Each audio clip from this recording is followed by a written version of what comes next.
لیکن یہ کہ وہ کیا کہے گا کہ اس کے پاس ایک ہی جوتے ہیں، ساری زندگی بندے راضی کرنے پہ لگا دی اور وہ پھر راضی نہیں ہوئے. کچھ ٹائم لگا رب رسول کو راضی کرنے پر، کچھ دیر کے لیے اللہ کی رضا والے کام بھی کر. تو تھک گیا ہے بندوں کو مطمئن کرتے کرتے، کچھ نہیں بنا. کچھ لوگوں کو شوق ہوتا ہے نا میں مشہور ہو جاؤں، میرا نام ہو جائے. تو آپ جتنی مرضی تصویریں کھینچ لیں نہیں مشہور ہو سکتے. یہ تبھی ہوگا جب کریم چاہے گا. ان الذین آمنوا وعملوا الصالحات سیجعل لهم الرحمن ودا. رب کہتا ہے جو ایمان لانے کے بعد نیک عمل کریں گے میں لوگوں کے دلوں میں محبت پیدا کر دوں گا. یہ کوئی وجہ ہوتی ہے، یہ کوئی حکمت ہوتی، یہ کوئی سبب ہوتا ہے. اللہ تعالیٰ ہمیں معاف کرے اور ہمارے حال پہ رحم کرے، ہم اس کے بڑے عاجز بندے ہیں. لیکن لوگوں سے نہ عزتیں چاہیں، ایسے کام نہ کریں. آج کل آپ یقین کریں بعض وزادار لوگ بھی سوشل میڈیا پہ وہ حرکتیں کرتے ہیں مشہور ہونے کے لیے جو چہرہ دیکھ کے لگتا ہے کہ یار تجھے تو یہ زیبا نہیں تھا، تجھے تو یہ نہیں کرنا چاہیے تھا. خدا مجھے ایسی خدائی نہ دے کہ اپنے سوا کچھ دکھائی نہ دے. اپنے آپ کو بدلنا، اپنے اندر تبدیلی، ایسا ہونا چاہیے. مومن کی شان ہونی چاہیے کہ وہ کبھی کسی دکھی کو دیکھے تو اسے دکھ ہو، کسی آزمائش والے کو دیکھے تو اسے پریشانی ہو. مومن کا دل نرم ہونا چاہیے. وہ کسی شخص کی طرف دیکھے تو اسے احساس پیدا ہو. یہ کیا بات ہوئی کہ وہ جناب ساری آزمائشیں دیکھتا رہے، دکھ دیکھتا رہے اور اپنی موج میں بھی لگا رہے. تھوڑا سا دیکھیں قبیلہ مدر کے کچھ لوگ نا، یہ نسائی شریف میں حدیث موجود ہے. قبیلہ مدر کے کچھ لوگ حضور کی بارگاہ میں آئے تھے. ان کے بدن پہ کپڑے بھی زیادہ نہیں تھے، پیروں میں جوتے بھی نہیں تھے اور بھوک سے بھی ان کی بڑی بری حالت تھی. تو صحابہ فرماتے ان کے چہرے دیکھ کر نبی کریم پریشان ہو گئے. ان دکھیوں کو دیکھ کر، میں آپ کو ذمہ داری سے کہتا ہوں، ہم دکھیوں کو دیکھ کر دکھی نہیں ہوتے. ہم تھوڑی دیر تبصرہ کرتے ہیں، ہم کہتے ہیں یہ میری مان لیتا تو ٹھیک رہتا، بجائے اشک شوئی کرنے کے تبصرہ کرتے، انٹرویو کرتے، بار بار بیک گراؤنڈ کی طرف معاذ اللہ بھاگتے. یہ ڈھونڈو، تلاش کرو مسئلہ کیا ہے. کہتے ہیں حضور نے ان کو دیکھا تو نبی پاک پریشان ہو گئے اور پھر حضور اندر تشریف لے گئے، پھر باہر آئے اور کریم نے فرمایا بلال اذان پڑھو.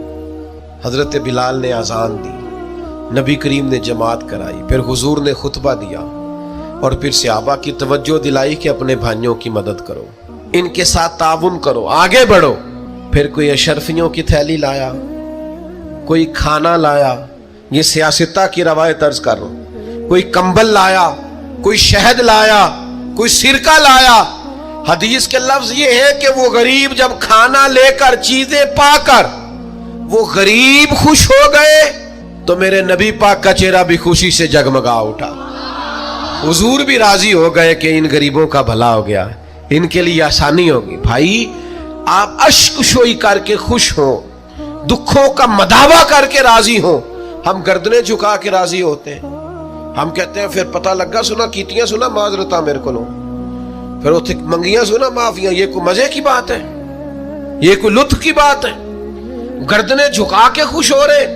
حضور کے سامنے تو جب قریش مکہ نے فتح مکہ کے دن گردنیں جھکا دی تھی نا، اس دن بھی میرے کریم نے فرمایا تھا جاؤ تم سے دوسری بات ہی کوئی نہیں کرنی، تمہارے ظلموں کا کوئی صفحہ الٹنا ہی نہیں، جاؤ میں نے تمہیں معاف کیا. تو یاد رکھیے گا کہ اللہ تبارک و تعالیٰ نے نبی پاک علیہ الصلاۃ والسلام کو اس دور میں مبعوث فرمایا جب چاروں طرف آزمائش تھی، گھٹن تھی، پریشانی تھی، تکلیف تھی، لوگ بہت سخت آزمائش کا شکار تھے.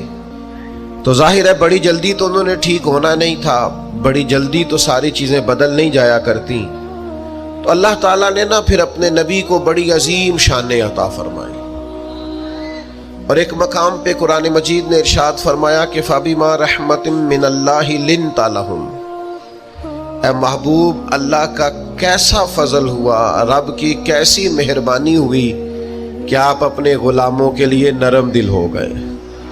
وَلَوْ كُنْتَ فَظًّا غَلِيظَ الْقَلْبِ، اگر آپ تند مزاج ہوتے، سخت دل ہوتے، اگر تند مزاج اور سخت دل ہوتے لنفدوا من حولک، تو یہ آپ کے گرد سے پریشان ہو کر بکھر جاتے۔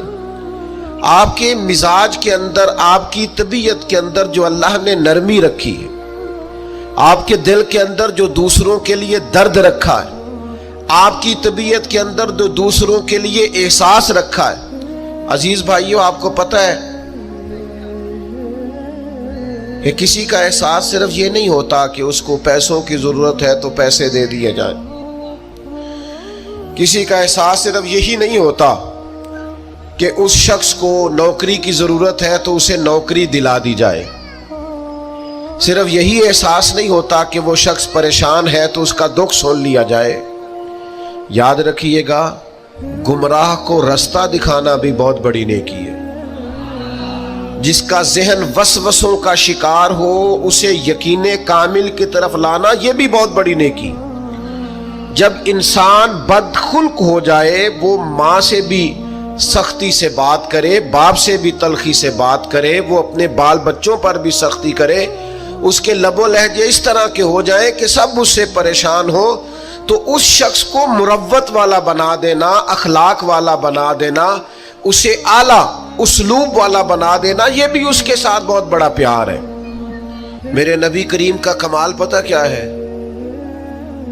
رسول پاک علیہ السلام نے اس طرح کا رنگ دکھایا ہے کہ جو گمراہ تھے نا، وہ دوسروں کو ہدایت کی طرف متوجہ کرنے والے بن گئے، خود نہ تھے جو راہ پر اوروں کے ہادی ہو گئے، جن کی وجہ سے ان کے گھر والے تکلیف کا شکار تھے، آزمائش کا شکار تھے، ان سب کو نبی پاک علیہ السلام نے اپنے اہل خانہ کے ساتھ محبت کرنے والا بنا دیا، اور اس طرح کے انداز حضور نے بتائے، اس طرح کے طور طریقے سکھائے، اس طرح کا نبی پاک علیہ السلام نے لوگوں کو سمجھا دیا، سکھا دیا۔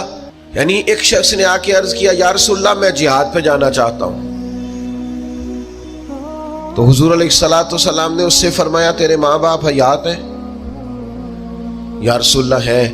فرمایا تو گھر جا کے ان کی خدمت کر، گھر بیٹھے بیٹھے ہی اللہ تجھے جہاد کا ثواب